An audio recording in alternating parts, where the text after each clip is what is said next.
2000 personnes et pas une femme. Aujourd'hui, seuls les hommes sont les bienvenus. Je suis vraiment surpris de voir autant d'hommes. Je pense que ça fera du bien à nous, nous qui sommes entre guillemets si machos que ça, nous pourrons au moins témoigner ce que nous avons appris ce soir. Ouais. Il y a une nécessité forte aujourd'hui, en tout cas en Martinique, lorsque l'on voit comment les hommes sont absents dans beaucoup de domaines, il était important qu'on puisse se retrouver pour donner une dynamique.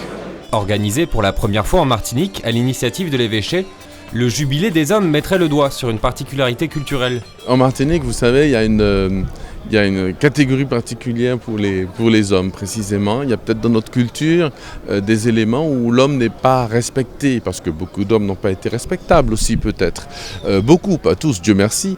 Donc il y a quand même une culture un manque de respect, puis il faut savoir que les hommes, parfois, trouvent beaucoup moins leur place dans l'église, où les femmes sont très présentes. Donc il faut absolument un peu faire cette discrimination positive, de donner une place particulière aux hommes. Une initiative qui a de quoi étonner de la part d'une église qui n'autorise que les hommes à accéder aux fonctions de cadre et à l'ordination. Il y a des explications historiques, on peut se référer par exemple à la parole de Dieu qui semble avoir privilégié des hommes pour être en première ligne et les femmes qui étaient à côté, etc.